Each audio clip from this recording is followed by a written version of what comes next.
efectivamente, el tema de hoy es el diseño inteligente en biología y aquí voy a intentar centrarme. Y como decía Jean-Marc, el fondo del tema es por qué estamos aquí, ¿no? ¿Por qué existe lo que existe? No solo nosotros, sino por qué existen los animales, por qué existen las plantas, por qué existe el universo, por qué existe lo que existe.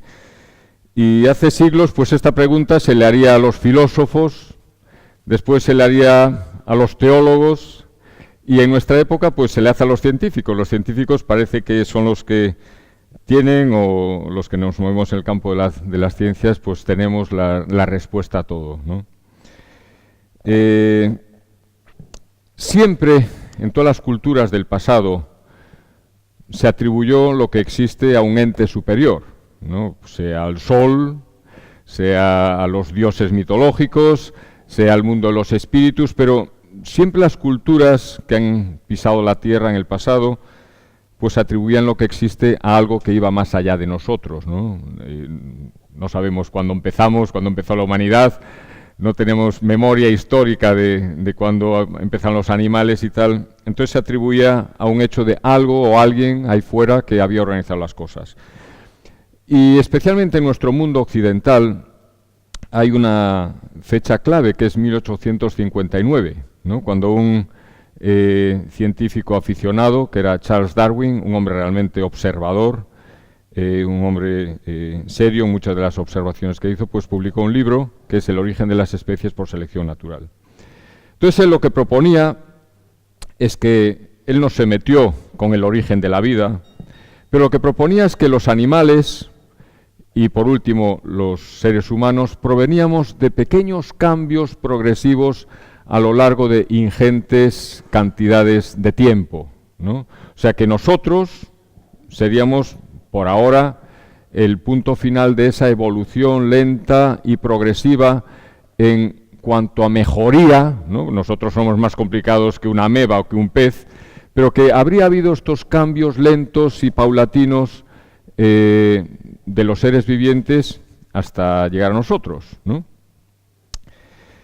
Y esto pues modificado después, porque Darwin realmente ni sabía ni tenía por qué saber cómo era una célula. En la mente de Darwin las células pues era poco más que un amasijo de gelatinoso, o sea, no se sabía nada de lo que había dentro, ¿no? Ni se sabía que la herencia transmitida por unos animales a su descendencia estaba contenida en un código, ¿no? Que es el código genético. En el siglo XIX no se tenía la menor idea de esto, ¿no?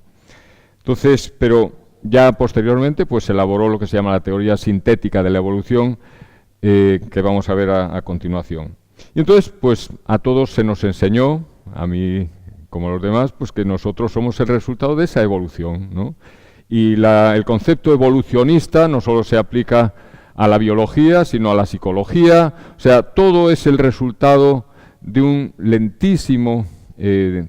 lentísima transformación con un increscendo en complejidad, ¿no? Y por ahora nosotros seríamos los últimos, ¿no? Pero porque falta mucho tiempo, ya iríamos evolucionando hacia otro tipo de seres, como me enseñaban a mí en la Facultad de Medicina. Entonces, antes de entrar en materia, quiero contar una anécdota que he contado otras veces, pero que yo creo que da una idea del tema y por dónde vamos a ir.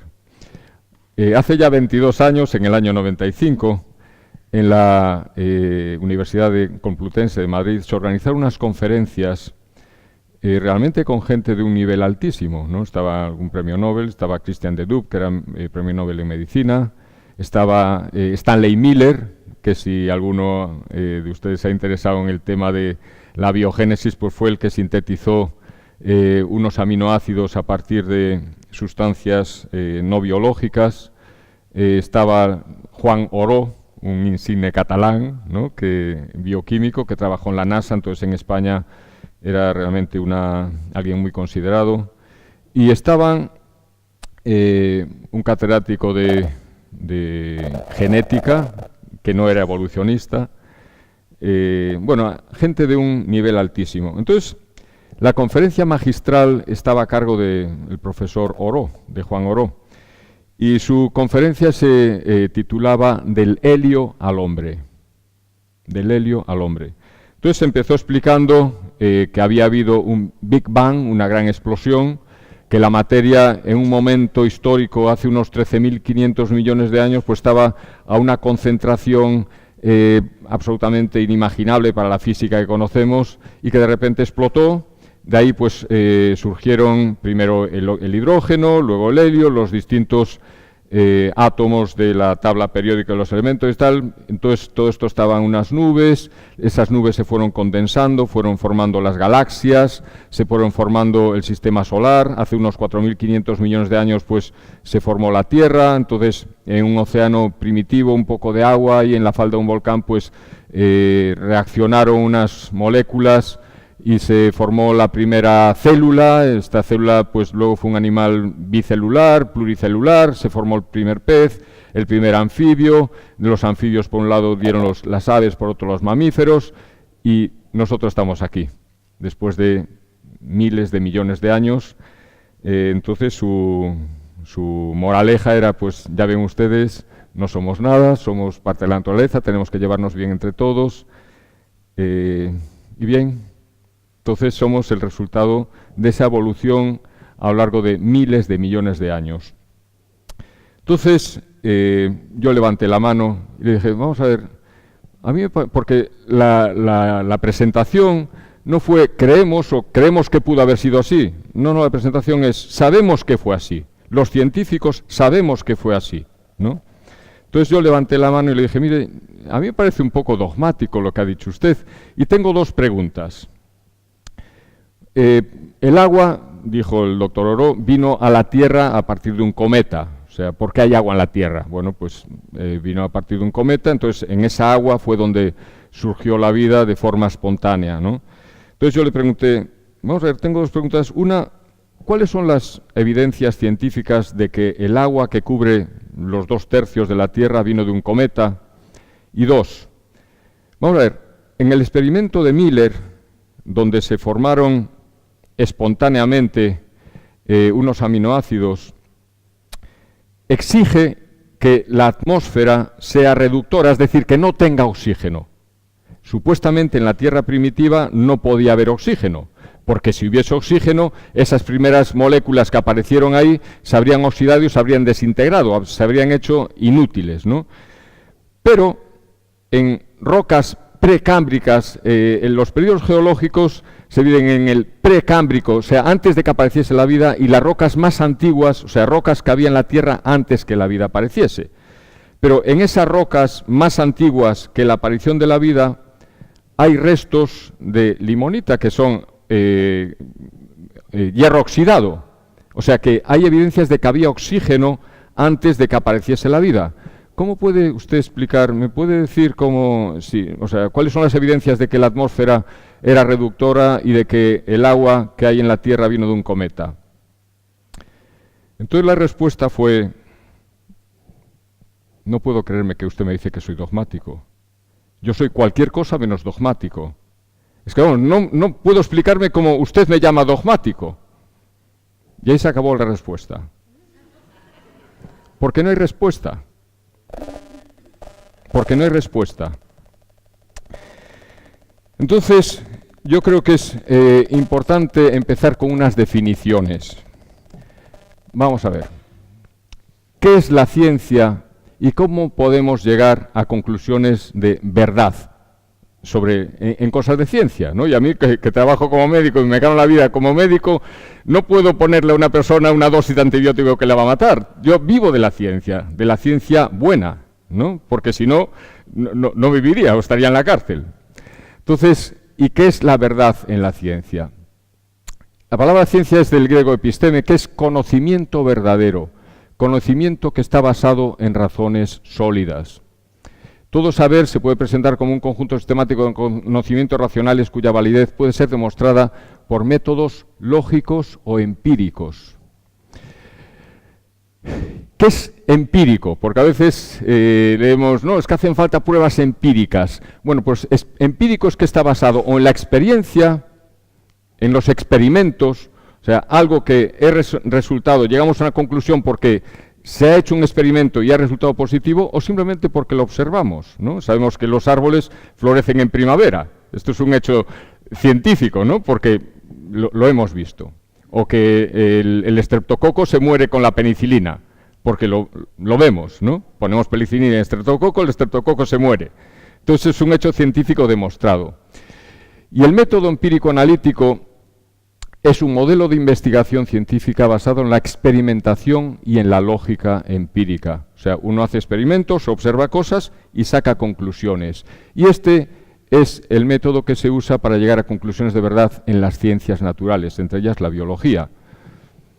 La lógica es un método de razonamiento en el que las ideas o la sucesión de hechos se manifiestan o se desarrollan de forma coherente y sin que haya contradicción entre ellas. O sea, la lógica... Estos son definiciones para asentar la base de qué es verdadero y cómo podemos saber que algo es científico, que algo es serio o que algo simplemente es fantasioso, ¿no? Entonces se llega a conclusiones de verdad en ciencia por el método empírico-analítico, ¿no? Se hacen experimentos, o se observan los fenómenos y se aplica la lógica. Entonces llegamos a conclusiones de verdad.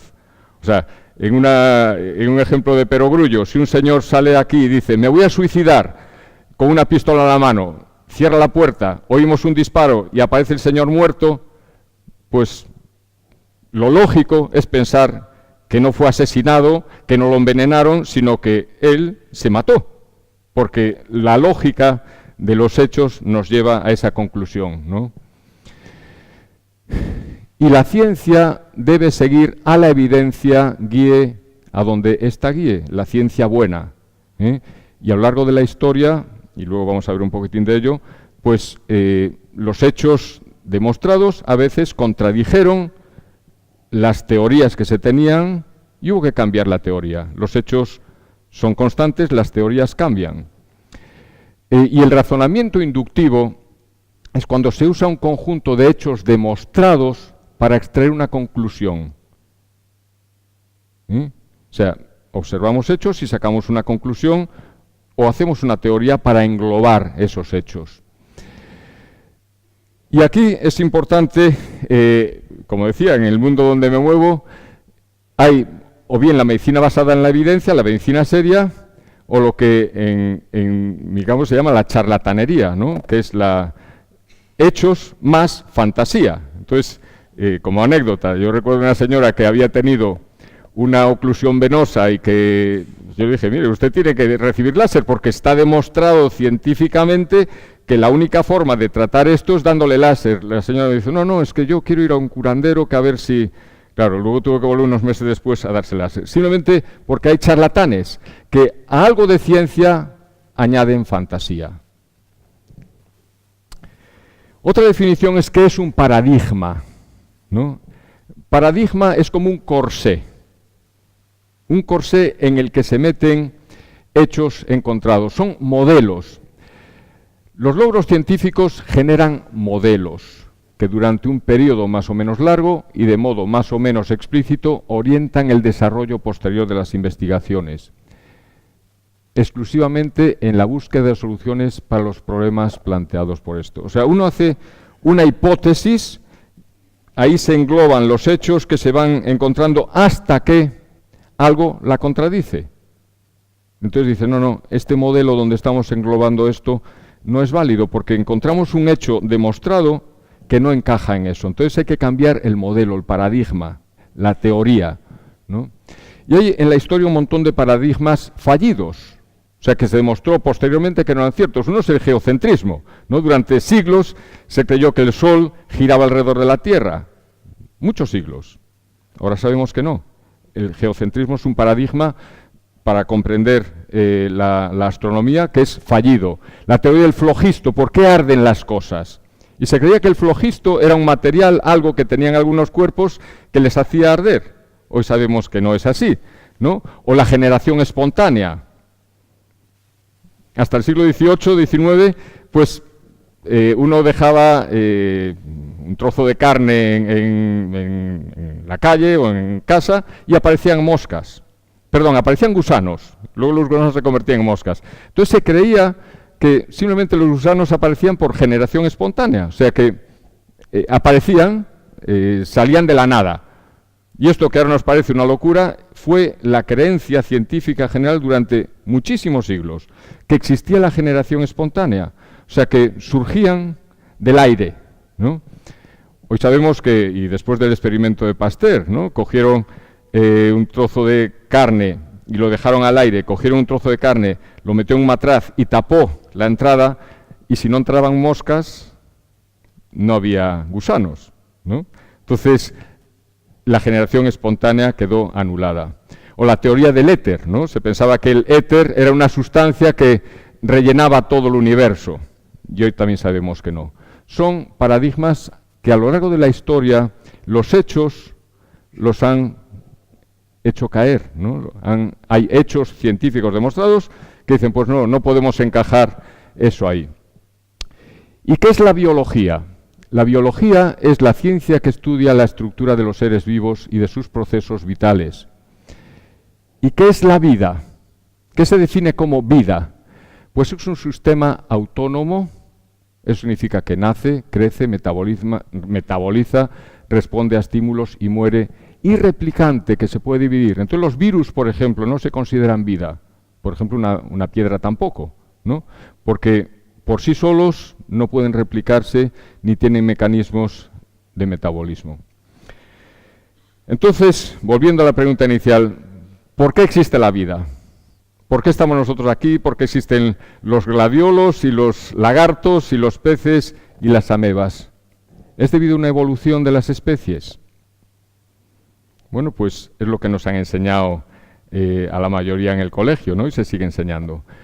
Pero esto, en el siglo XXI, con los conocimientos que tenemos del interior de la célula, con los conocimientos que tenemos de la herencia, está absolutamente en entredicho esta perspectiva de que lo que existe es el resultado de esta lentísima transformación paso a paso de los animales, de los que nosotros seríamos el punto final por ahora.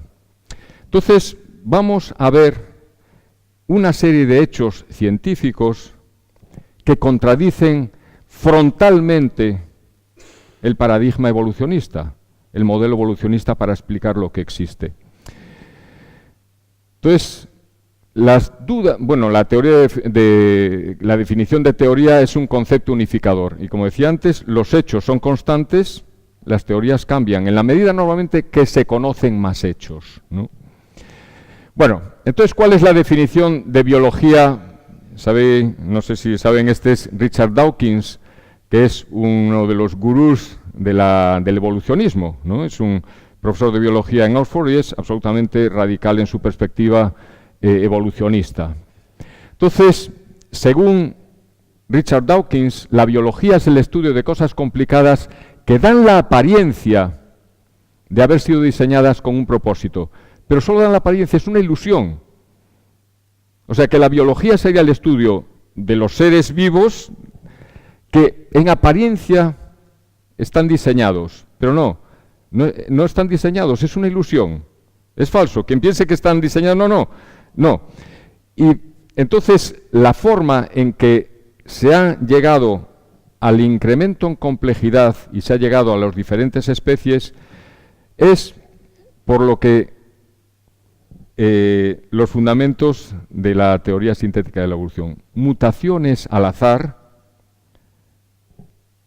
y selección natural. ¿Qué es esto de mutaciones al azar?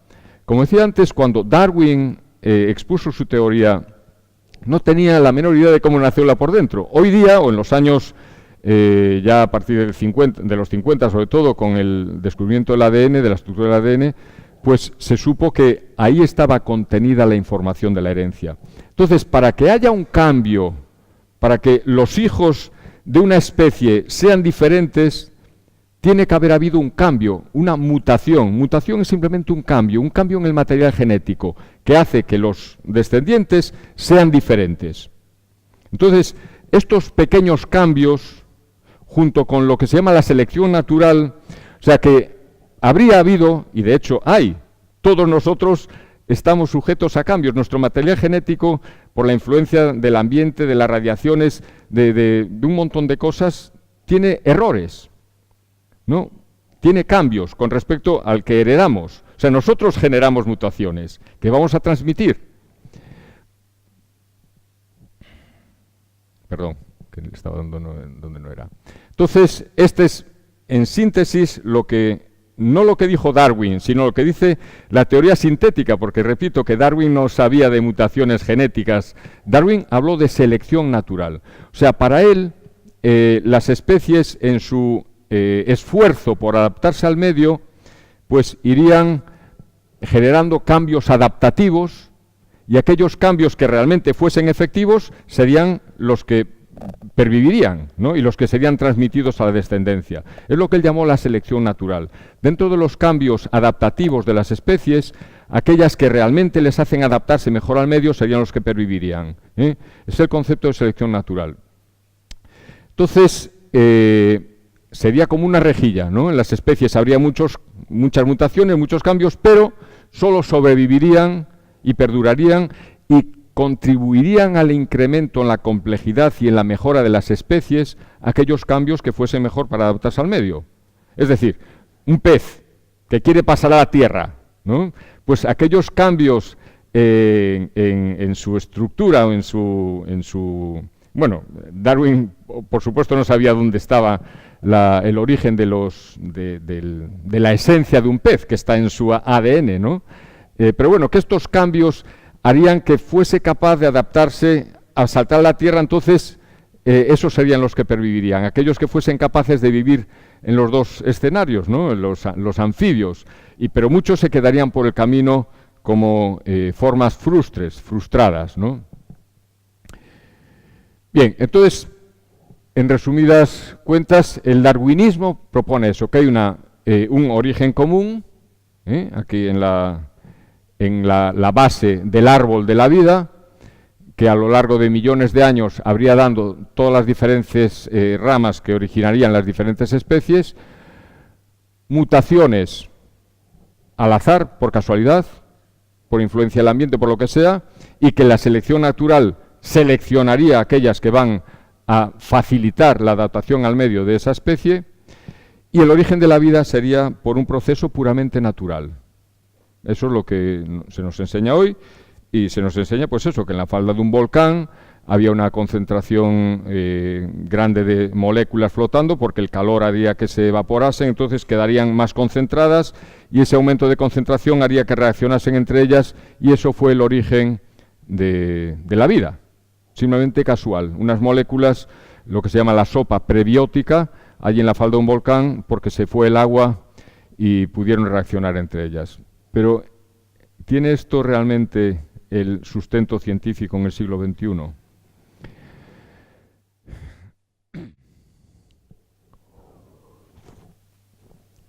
La crítica a este modelo de mutaciones al azar y selección natural no es algo nuevo, ni tiene nada que ver con la mística, ni con la religión, ni con la filosofía.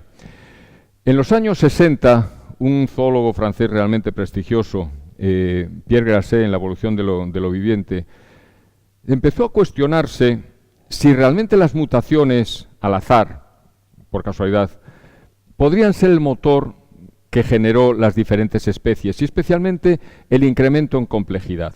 Y luego vamos a ver por qué. Y en el año 66 hubo una reunión clave en el Instituto Wistar, en los Estados Unidos, y uno de las voces cantantes era este señor, Zuckerberg,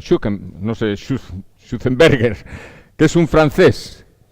Es doctor en filosofía, se murió hace poco, era doctor y también tenía 2 doctorados, y en matemáticas. Entonces, este hombre planteó hasta el final de su vida la imposibilidad matemática de que las mutaciones pudiesen ser el origen de las nuevas especies. Entonces, estas 2 personas y otras muchos empezaron a lanzar sus dudas de que realmente el mecanismo que se proponía para el cambio de especie, para que nosotros y las demás especies aparezcan, fuese realmente en concordancia con los hechos descubiertos y con las matemáticas, ¿no? Porque las mutaciones solamente producen resultados negativos. Y esto es algo muy importante, ¿no? O sea, ¿por qué hay tanto lío con las centrales nucleares?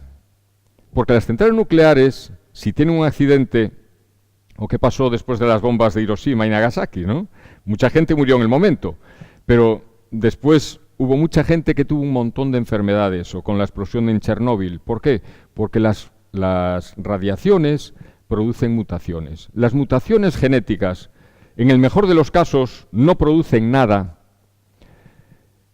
o producen enfermedades, y yo soy testigo de eso, ¿no? Muchas enfermedades, muchas cegueras, sorderas, enfermedades degenerativas son resultado de las mutaciones.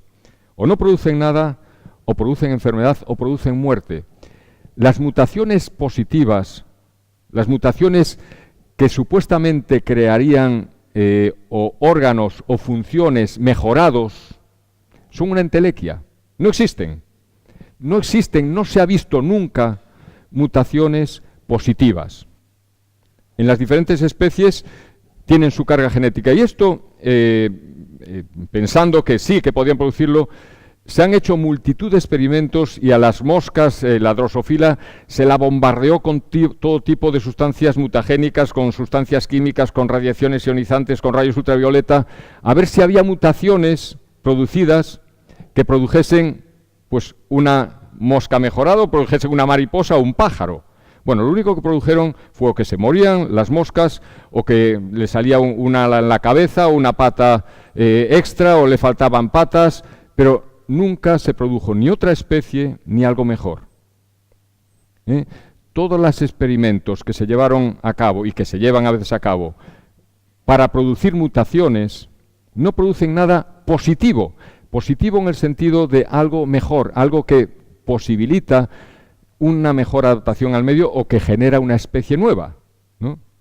Según la teoría de la evolución, las aves provienen de los reptiles, ¿no? Y de vez en cuando aparecen artículos, no, pues ya se ha encontrado, esto es una pura fantasía, pero el cambio, por ejemplo, entre una escama de un reptil a una pluma de un pájaro es algo tan abrumadoramente complejo, ¿no? Bueno, es algo fantasioso realmente. Bien, hay otro hito en la historia del cuestionamiento del darwinismo. En 1981, Colin Patterson, que era el director del Museo Británico de Historia Natural, estaba dando una conferencia para evolucionistas en Nueva York, en el Museo de Historia Natural de Nueva York. Entonces dijo, vamos a ver, llevo toda mi vida estudiando la evolución. ¿Puede alguno de ustedes decirme algo en la evolución que realmente sea verdad? Que estemos seguros, que se haya demostrado de forma irrefutable. Hubo un silencio sepulcral en la sala, ¿no? Y luego una persecución tremenda contra Colin Patterson. Bien, en el año 86, un bioquímico australiano, Michael Denton, agnóstico, publicó otro libro, que es La evolución, una teoría en crisis. Evolution, a Theory in Crisis. Este libro, pues, han intentado ocultarlo, pero, vamos, está en las librerías, La evolución, una teoría en crisis. Este hombre no tiene nada que ver con la religión, es un agnóstico absoluto y declarado. Y termina el libro diciendo, en último término, la teoría darwinista de la evolución no es ni más ni menos que el gran mito cosmogónico del siglo XX. Después de eso, ya últimamente ha habido una explosión de publicaciones. Digamos que se le perdió el miedo a demostrar los hechos o a hablar de los hechos que ponen en tela de juicio el darwinismo y el evolucionismo en general, porque no es lo mismo darwinismo que evolucionismo, y luego vamos a ver un poquitín de ello. Y hay multitud de libros que han salido en los últimos años sobre esto, libros que no tienen nada que ver con la religión, libros simplemente escritos por científicos que se cuestionan si es legítimo seguir manteniendo este paradigma para explicar lo que existe. Bien, entonces parte de esta charla está basada en los puntos del Dr. Woodward en cuanto a cuáles son algunas de las razones por las que el darwinismo no debe de seguir siendo el paradigma científico biológico. Entonces, y el primer punto es el origen de la vida. En el año 53, Stanley Miller, que era un joven doctorando, tenía 23 años me parece en aquel momento, un hombre realmente inteligente, hizo un experimento que cuando yo estaba en primer año de medicina me dijeron, bueno, sabrán ustedes que ya se ha conseguido vida en laboratorio. Todos nos quedamos, pues será así si nos lo dicen así. Bien, lo que había hecho Miller fue mezclar 4 cosas, que es agua, amoníaco, metano e hidrógeno, pasó una corriente eléctrica y efectivamente se formaron algunos de los aminoácidos esenciales. En las proteínas de la vida, en las proteínas que posibilitan la vida, hay 20 aminoácidos esenciales, que son lo que se llama levógiros, o sea, que están mirando hacia la izquierda en su estructura molecular, atómica. Entonces consiguió efectivamente algunos aminoácidos, no los 20 ni mucho menos, algunos. E inmediatamente tenía que sacarlos porque, por supuesto, en una atmósfera sin oxígeno, pero simplemente como cayesen en el agua, se desintegraban. Entonces, esto despertó un entusiasmo tremendo de que ya si se pueden generar aminoácidos, pues a lo mejor ya se puede explicar que hubiesen aparecido las primeras proteínas y a lo mejor, pues sí, la vida a lo mejor pudo aparecer espontáneamente, ¿no? Pero todo este entusiasmo del principio se quedó en nada, especialmente porque no hay ninguna evidencia de que la atmósfera en un principio fuese reductora, o sea, que no hubiese oxígeno, sino hay evidencias justo de lo contrario, de que ya había oxígeno antes de que la vida apareciese. Y luego otra cosa importantísima, estos aminoácidos que se formaron no forman cadenas funcionantes. Vamos a ver, una proteína funcionante es una cadena, como si fuesen eslabones de diferentes aminoácidos, pero luego están doblados sobre sí mismos en lo que se llama la estructura terciaria. Pero es que ni estructura terciaria ni estructura primaria no se enlazaban entre sí. O sea, no había formación de proteínas. En los años 60, en la continuación de esto, Fox consiguió, pues sí, formar lo que se llaman los proteinoides de Fox, que eran unas masas amorfas de aminoácidos totalmente afuncionantes, totalmente no funcionantes. Y aquí surge un problema gordísimo, ahí habla del problema del ARN. Vamos a ver, la vida, para que sea posible, necesita 2 cosas. Una, información que está contenida en el ADN o en el ARN, y otra, proteínas o aminoácidos, que son los bloques funcionantes, los que forman las máquinas que funcionan en la célula. Pero es que, aunque hubiese habido, que nunca se consiguió un experimento donde se formasen ARN. ARN es más sencillo que el ADN, ¿no? Pequeñas cadenas de ARN. Nunca se consiguió ARN espontáneamente. Pero es que aunque se hubiese conseguido que espontáneamente se formase una cadena de nucleótidos, y cada nucleótido, que sería como las letras del alfabeto del ADN, ¿no?, está formado por un azúcar, la ribosa o la desoxirribosa, por un ácido fosfórico y por una base nitrogenada. Estas cosas espontáneamente no reaccionan entre sí, pero aunque hubiesen reaccionado y se hubiese formado una cadena, esa cadena tiene información, pero para que esa cadena exprese la información que tiene, necesita la acción de proteínas, de enzimas. O sea, que si se hubiese formado espontáneamente una cadena de ARN, no de ADN, pero el ARN es una cadena simple, no es una cadena doble, habría necesitado que al mismo tiempo hubiese habido una cadena proteica que tuviese actividad enzimática sobre ella. O sea que, ¿qué fue antes? Pero es que a su vez la cadena proteica está codificada en el ADN.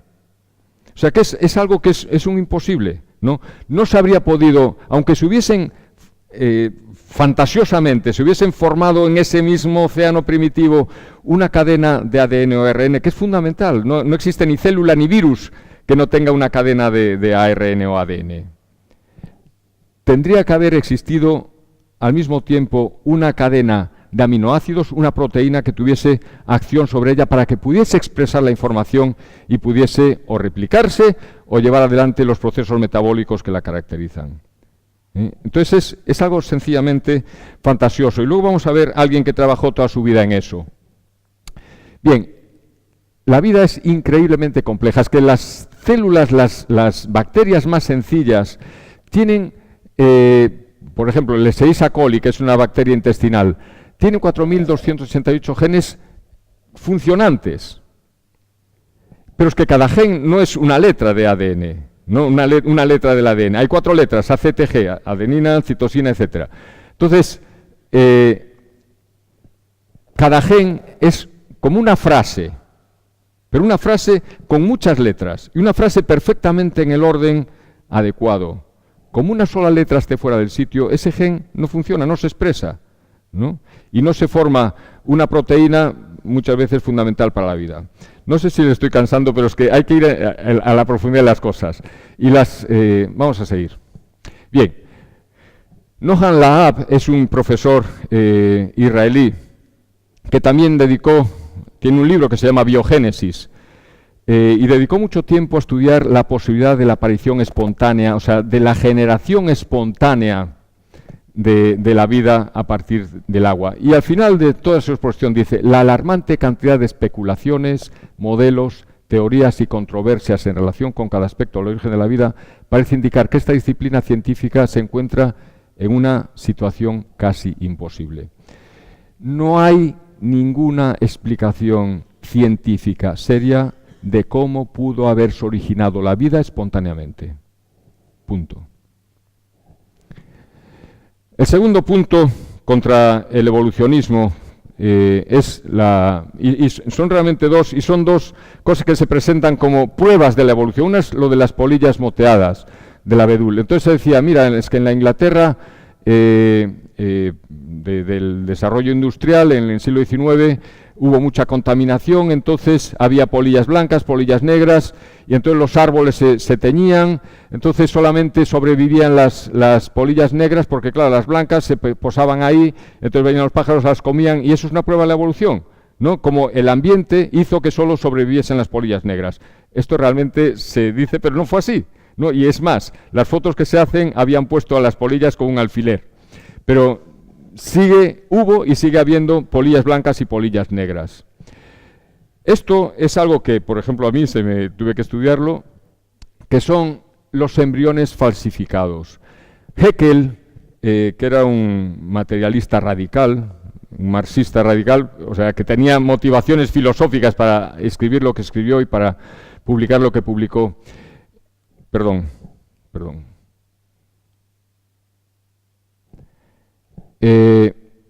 Presentó estos dibujos de lo que es el desarrollo embrionario de diferentes especies, de un pez, de una salamandra, de un cerdo y un humano y tal. Bueno, entonces dijo, mirad, son todas iguales, o sea, todos nos desarrollamos igual, son el resultado de nosotros, pues al principio nos desarrollamos embrionariamente igual que las demás especies, o sea que hay ahí una raíz común.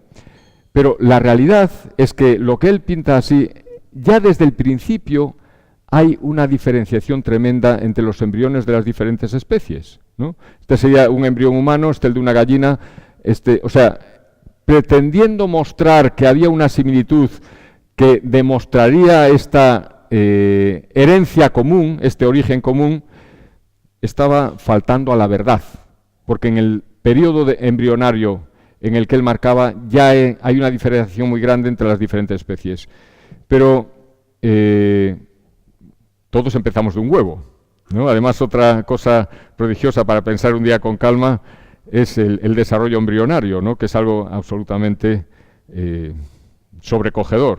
Ustedes piensan en un huevo, que hacemos una tortilla, pero un huevo se le dan unos cuantos días y un poco de calor y de ahí sale un pollito, con sus plumas, sus huesos, sus escamas, su cerebro, sus ojos, su pico, de la clara del huevo, que es algo amorfo, ¿no? Simplemente hay ahí un programa que hace que se desarrolle y que de un huevo que nos comemos salga un pollito que es un ser autónomo. Pero bueno, eso es otro tema. Bueno. Otro de los puntos contra la visión evolucionista son los fósiles. Se dice, bueno, si ha habido una evolución, entonces en el registro de los fósiles tiene que haber multitud de seres intermedios, ¿no? O sea, si las aves vienen de los reptiles o si los mamíferos venimos de los reptiles, pues tendrá que haber multitud de seres frustrados, ¿no? Que en este camino evolutivo pues vivieron por un tiempo pero no estaban bien adaptados y tal. Pues falso. Falso. No aparecen seres intermedios en el registro fósil. Aparecen las especies perfectamente formadas y luego desaparecen, o no, porque aparecen fósiles de animales vivientes, ¿no? Pero no hay este encadenamiento lento de que a un lagarto le fueron creciendo poco a poco los brazos hasta convertirse en un pájaro. No aparece en ningún sitio en el registro fósil. O que un pez poco a poco le fueron saliendo patas para convertirse en un anfibio o en un reptil. No aparecen seres intermedios en el registro fósil. A veces intentan meter hacia la fuerza. Aparece un fósil en China y se compara con... Se parece un poco y tal. Pero realmente, y aquí quiero hacer una pequeña digresión. Hay dos grandes perspectivas en el evolucionismo ortodoxo, digamos, que es la perspectiva europea de Dawkins y estos, que hablan que sí, que hubo ese cambio progresivo y lento, pero los paleontólogos, los que estudian los fósiles, y entre ellos Stephen Jay Gould, de la escuela norteamericana, dice, no, lo que pasó es lo que se llama el equilibrio puntuado. ¿Qué es el equilibrio puntuado? Pues un tiempo muy largo donde no hay cambios y de repente, ¡pum!, en un sitio aparece una especie nueva. ¿Por qué? Porque él era consciente, que se ha muerto, de que no hay esta progresión en los fósiles. Entonces había que matizar la teoría de la evolución. No ha habido esos cambios lentos y progresivos, sino que ha habido un equilibrio puntuado donde aparece repentinamente una especie nueva. Y los Dawkins y todo esto dicen que no, que los otros están equivocados. Pero la realidad es esa, que cuando aparecen fósiles o en el ámbar aparecen insectos, son o seres que viven ahora o seres perfectamente formados, pero que no hay eslabones intermedios en el registro fósil. Entonces, el patrón de los fósiles es eso, una aparición abrupta y estasis, estabilidad. No hay cambios. Aparecen las especies y ahí, o sea, aparecen de repente y ahí se quedan. Bueno, hay otra cosa importante en el registro fósil, que es, qué barbaridad, lo que se llama la explosión cámbrica. La explosión cámbrica es que, y de lo cual hay un registro importante en los esquistos de Burgess en Canadá, es que de forma repentina aparecen multitud de seres multicelulares y con formas totalmente diferentes, no escalonadas, no enlazadas por pequeños cambios, sino la explosión cámbrica es la realidad histórica del registro fósil. Una aparición abrupta de infinidad de formas diferentes de vida que quedaron sepultadas. Vamos a ir un poquitín más rápido porque nos está pasando el tiempo. Vamos a dejar esto. Entonces, ya desde el principio, esos seres de la explosión cámbrica eran seres tremendamente complejos, pluricelulares y con formas biológicas muy complejas. Bueno, muy rápido. Durante mucho tiempo pues se habla de que la mayoría del ADN es ADN basura porque serían los vestigios de todos los animales de los que procedemos, pero la realidad hoy día es que sabe que el ADN basura no es ADN basura. Es ADN que no se expresa, que no son lo que se llama exones, pero tienen funciones reguladoras. ¿no? Y, por ejemplo, en el desarrollo embrionario es algo fascinante cómo de una sola célula, cada uno de nosotros proviene de una sola célula fecundada, que empezó a multiplicarse, ¿no? Empieza a salir el pelo, los ojos, el corazón, el cerebro, todo de una sola célula. ¿Y quién regula eso? En la propia carga genética de ese óvulo fecundado están los exones, lo que hace que se formen las proteínas que hacen las funciones vitales, y aquellas otras partes del ADN que son reguladoras, que tienen funciones reguladoras. No existe el ADN basura. Y se van conociendo poco a poco las funciones del ADN que se considera basura. El sexto punto, y este es importantísimo, es de lo que habla el doctor Behe. En el año 96 publicó su primer libro, que es La caja negra de Darwin, y fue en respuesta a algo que Darwin mismo había propuesto. Darwin, en su libro El origen de la especie, dice: si pudiera demostrarse que ha existido un órgano complejo que no pudo haber sido formado por numerosas y ligeras modificaciones sucesivas, mi teoría fracasaría por completo. Palabras de Darwin. Entonces, Behe dice: ajá, yo soy bioquímico, es profesor de bioquímica en la Universidad de Lehigh, en Pensilvania, en los Estados Unidos. Dice: vamos a ver, yo estoy viendo dentro de la célula continuamente multitud de máquinas moleculares, proteínicas, que o bien todo estaba desde el principio o nunca habría podido funcionar. Y él pone el ejemplo de una ratonera, de una trampa para ratones, ¿no? Y dice: vamos a ver, una trampa para ratones tiene una plataforma de madera, supongo que las habréis visto, ahora como ya casi no hay ratones y vivimos en ciudades, tiene un muelle, tiene algo para sujetar el muelle hasta que venga el ratón, etcétera. Bien, si no están todas esas cosas desde el principio, lo más básico nunca puede funcionar. Como él expresa, vamos a ver, si pones una tabla, el ratón tropieza, pero no se muere, ¿no? O sea que desde el principio tuvieron que estar todas las partes juntas, no ir poco a poco añadiéndose cada parte, porque si no, nunca habría funcionado una máquina para cazar ratones. Entonces, y Behe dice: bueno, pues la célula está llena de sistemas complejos, que tendría que haber estado todo desde el principio, o si no, nunca habría podido funcionar. O sea, todo aparece al mismo tiempo, si no, no funcionaría. Y en la coagulación de la sangre, por ejemplo, hay unos factores de coagulación que, si alguno falta, por ejemplo la hemofilia, es la falta de uno de los factores de coagulación, no coagula, ¿no? Tienen que estar todos desde el principio, o si no, no hay función. Bien, en cuanto a la retina, que es un poco mi área, es la misma cosa. Vamos a ver.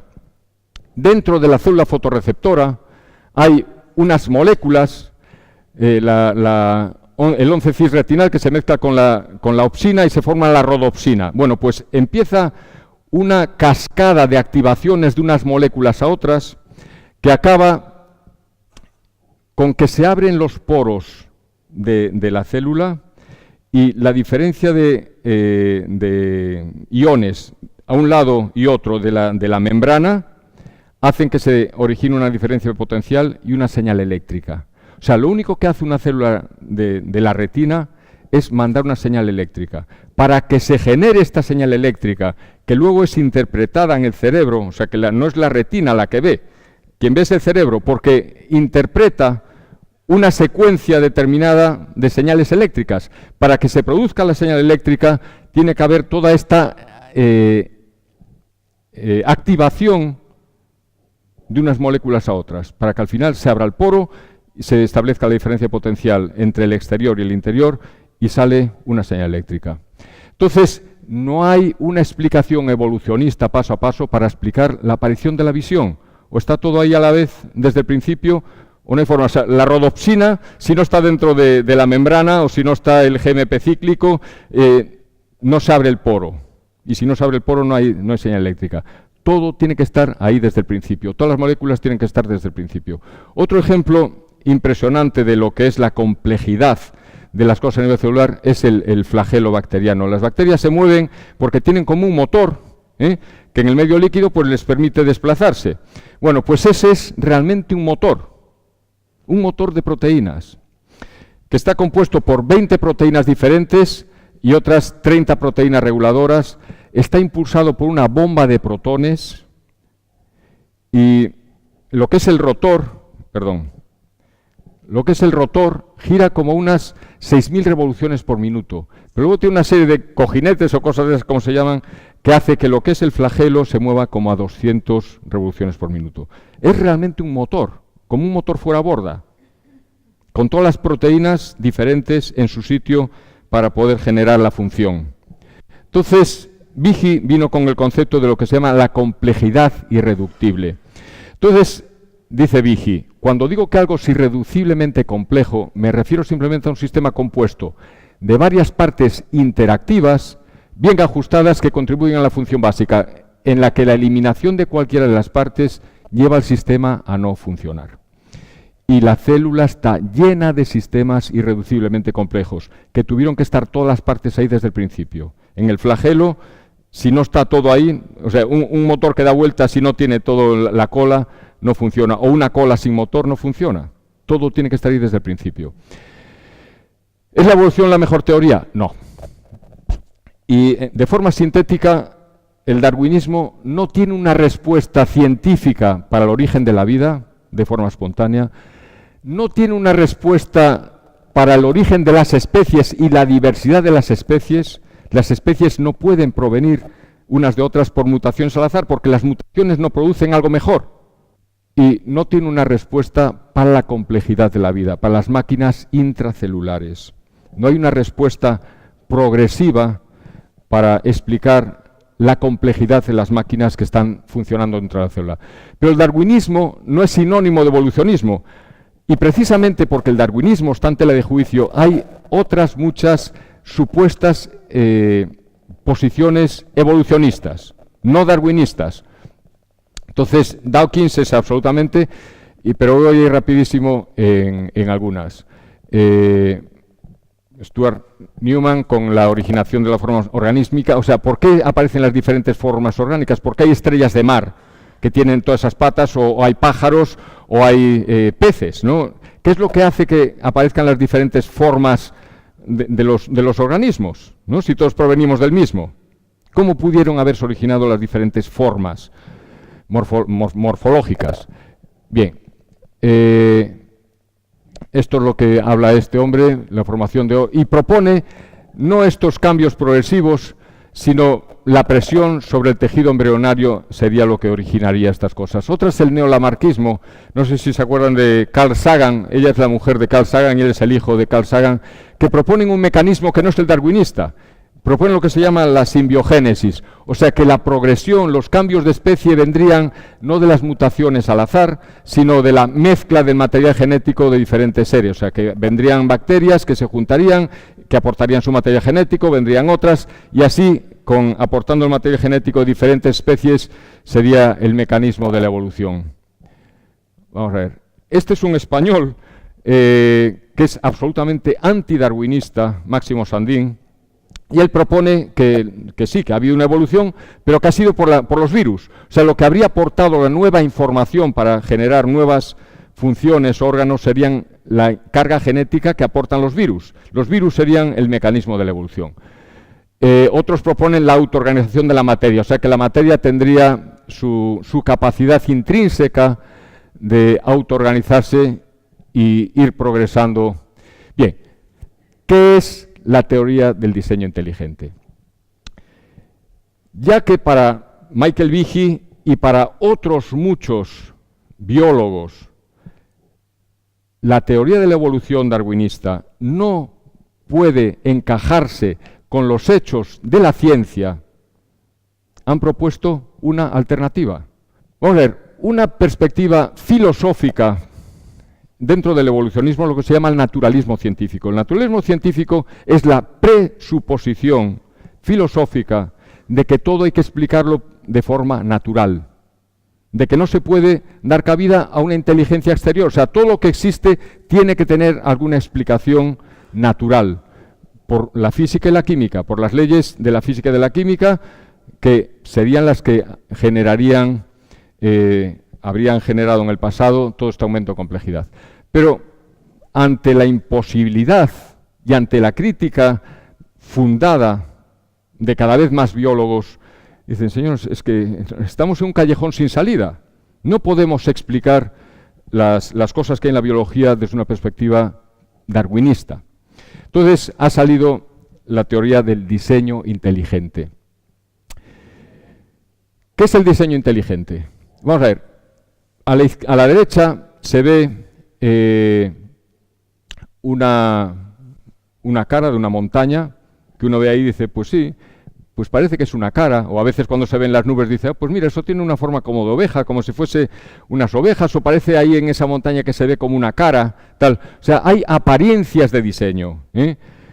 Pero si alguien ve esto, dice, no, esto no es el resultado de la casualidad, esto aquí alguien ha diseñado esto porque refleja las caras de alguien que conocemos, que son presidentes de los Estados Unidos. O sea, esto es un diseño, claro, eso tiene una apariencia de diseño. El diseño inteligente se refiere cuando aparecen partes organizadas para una función determinada. Y la inferencia de diseño, o sea, el asumir que algo está diseñado, por ejemplo, antes Jean-Marc hablaba de las flechitas. Vamos a ver, si por un camino encontramos un palo, y en el palo, en la punta, aparecen como otros dos palitos, bueno, podemos decir, bueno, esto parece que es una flecha, a lo mejor alguien lo puso aquí para indicar algo, ¿no? O sea, tenemos dudas de si está diseñado o no, de si es fruto de la casualidad, del viento que tiró allí las ramitas y tal, pero si encontramos un motor de un coche abandonado no tenemos ninguna duda. El motor ha sido diseñado, ¿eh?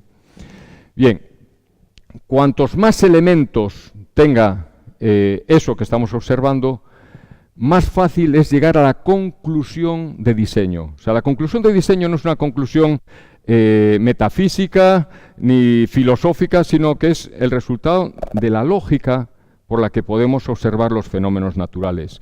Hay cosas que sabemos que están diseñadas. Este edificio está diseñado, no apareció por sí mismo, ¿no? Esta silla está diseñada. El hierro y la madera no se organizan para formar una silla, ¿no? Y todo el mundo está de acuerdo en que algunos aspectos de la biología parecen estar diseñados. Entonces, si vemos las cuevas de Altamira, pues no pensamos que estos dibujos son el resultado pues del tiempo, de la lluvia, de la filtración de sustancias. No, sabemos que esto es diseñado. ¿Por qué? Porque reflejan cosas que conocemos, bisontes, animales, personas, ¿eh? O sea que el diseño no es una conclusión metafísica, es un resultado de la observación de cosas complejas que sabemos que no han aparecido por casualidad. Bien, entonces este es el proyecto SETI, que se están buscando señales del mundo exterior a ver si aparecen otras civilizaciones. ¿Y cómo se buscan? Pues a ver si hay una secuencia que nos llevaría a pensar que efectivamente hay algo ahí fuera que está intentando comunicarse, por una secuencia de sonidos, ¿no? Entonces, si aparece una secuencia de alguna forma que tiene pues diríamos, oh sí, pues parece que están intentando comunicar una inteligencia exterior, ¿no? Porque tiene una secuencia especial. Y el código genético es eso, es un código. Pero hay otros códigos.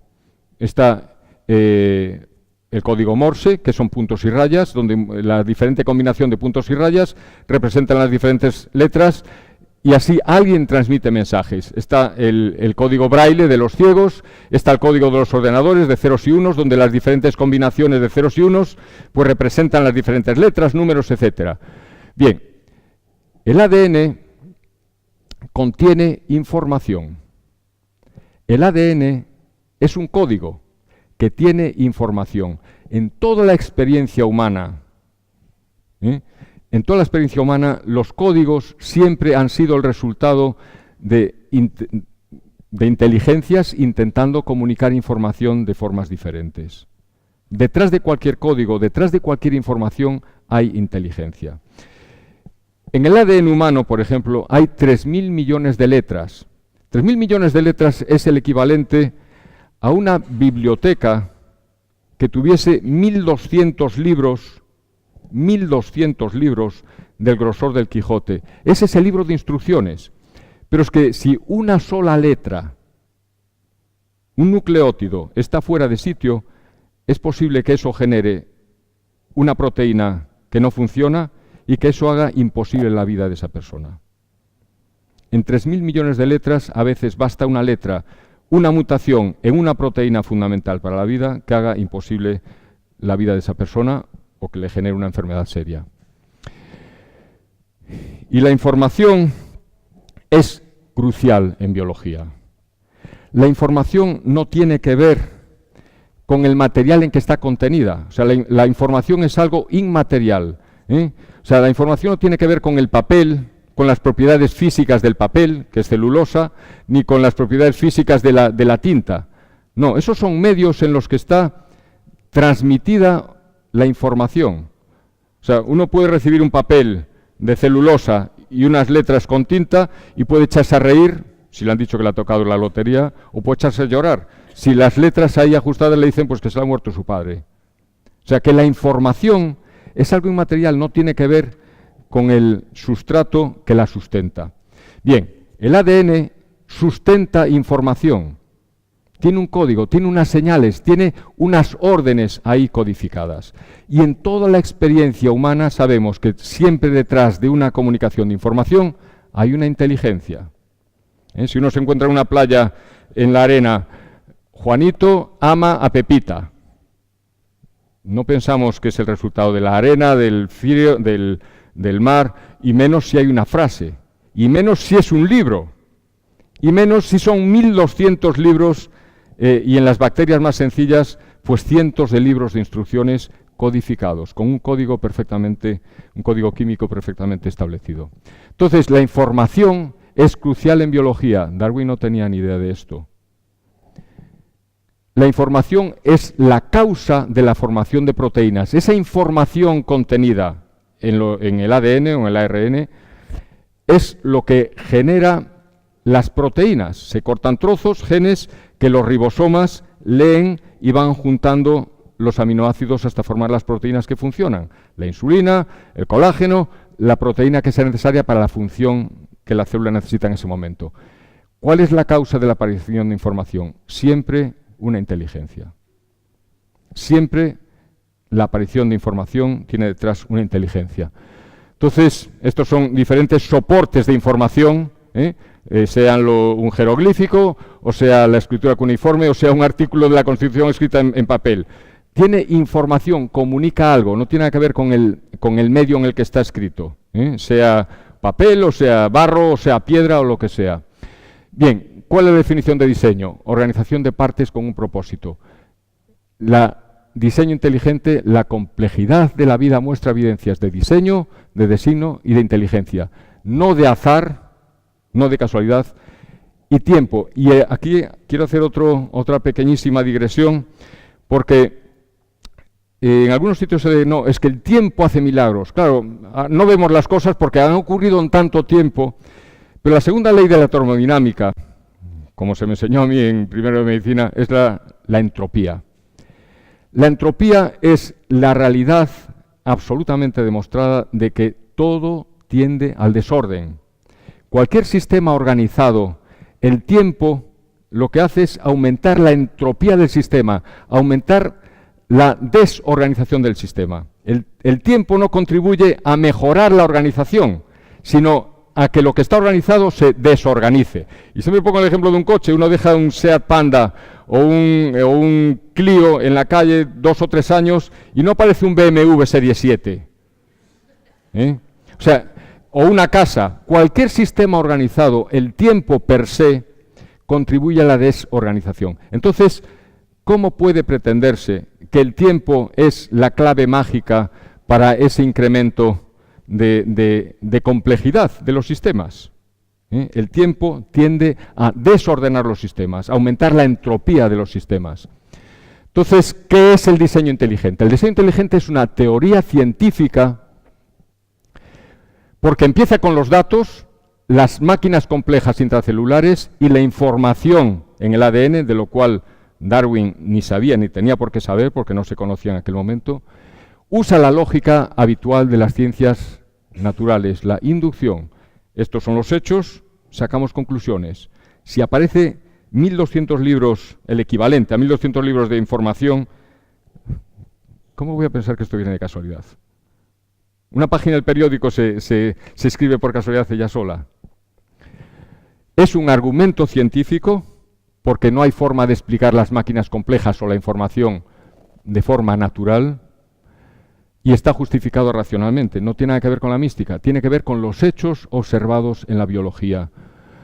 Entonces, el diseño inteligente debe de ser un nuevo paradigma en biología, ¿no? Vamos a dejarnos, o deberíamos dejarnos, de mutaciones al azar, de selección natural o de otras fantasías para explicar lo que existe y para explicar nosotros mismos.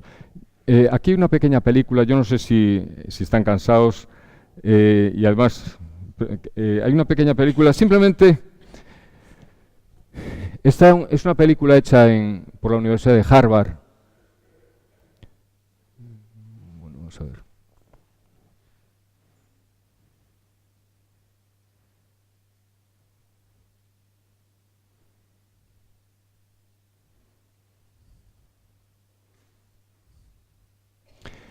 Está en inglés, no la voy a traducir literalmente, no sé, ahora va. Y es un leucocito, que es una célula defensiva, en su trayecto a través de un vaso sanguíneo. ¿Y cuáles son los mecanismos que hacen que cuando hay una infección, los leucocitos salgan del interior de la célula y se vayan al sitio donde está el germen, ¿no? Que tengamos pus. El pus es la mezcla de leucocitos. Y entonces los leucocitos van circulando tranquilamente por los vasos sanguíneos y van recibiendo información, ¿no? Está en contacto con las células endoteliales, con la célula del vaso que recubren los vasos. Los vasos no dejan salir la sangre porque son impermeables. Bueno, pues están recubiertos de lo que se llaman las células endoteliales. Entonces, pero están perfectamente conectados a través de proteínas de la célula endotelial y del leucocito, donde se van comunicando información.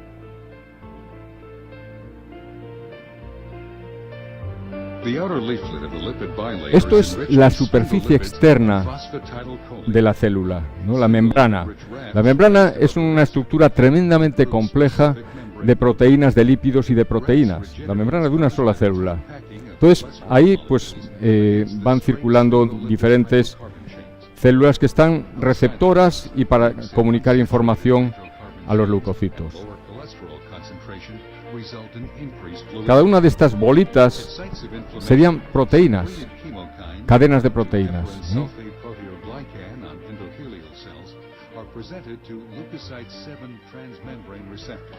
Son receptores comunicando información.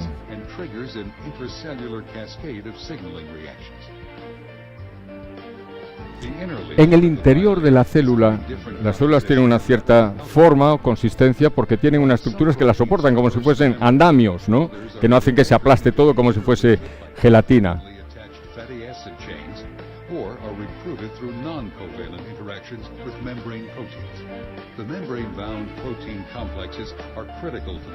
Voy a subir un poquitín el volumen por si alguien lo entiende al menos. Esto es lo que da consistencia a la membrana y hace que las células tengan las diferentes formas. Es el esqueleto de la membrana. The cytoskeleton is comprised of networks of filamentous proteins that are responsible for the special organization of cytosolic components. Inside microvilli, actin filaments form tight parallel bundles, which are stabilized by cross-linking proteins. While deeper in the cytosol, the actin network adopts a gel-like structure, stabilized by a variety of actin-binding proteins. Estos son los filamentos que hacen que la célula tenga su forma, pero es algo dinámico, están continuamente en formación y ruptura porque para los diferentes movimientos tiene que ir cambiando la forma de la célula. Y aquí hay algo absolutamente prodigioso que luego veremos. Severing proteins induce kinks in the filament and lead to the formation of short fragments that rapidly depolymerize or give rise to new filaments. Alguien decía que una célula es como una ciudad que tiene sus fábricas, sus almacenes, sus proteínas de defensa, y cuando una célula se reproduce, produce una ciudad igual.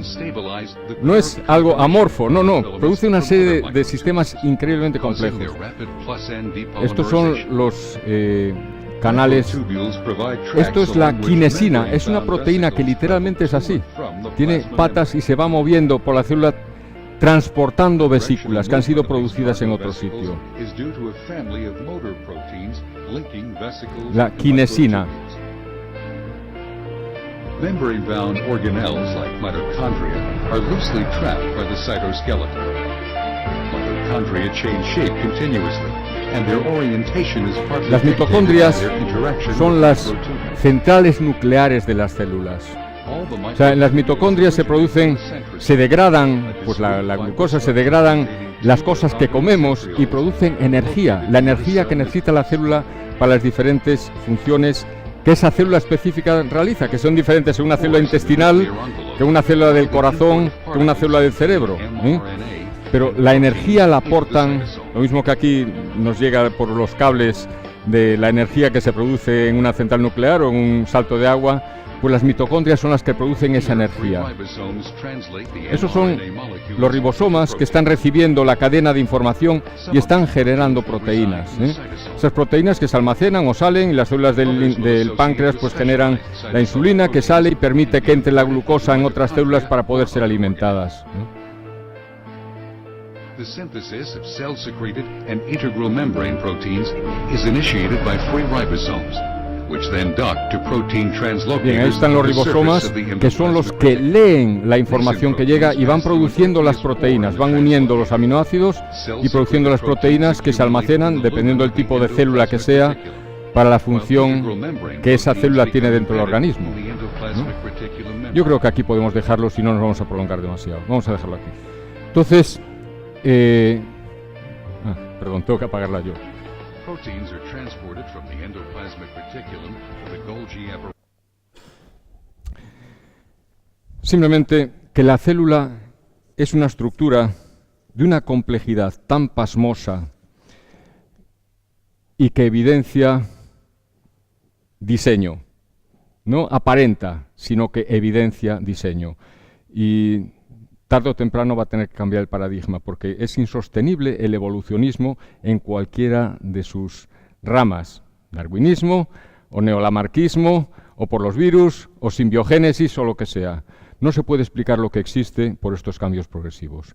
Entonces, el diseño inteligente es una teoría científica que encaja con los conocimientos biológicos en el siglo XXI mucho mejor que el evolucionismo. Si hay alguna pregunta, si es facilita, pues...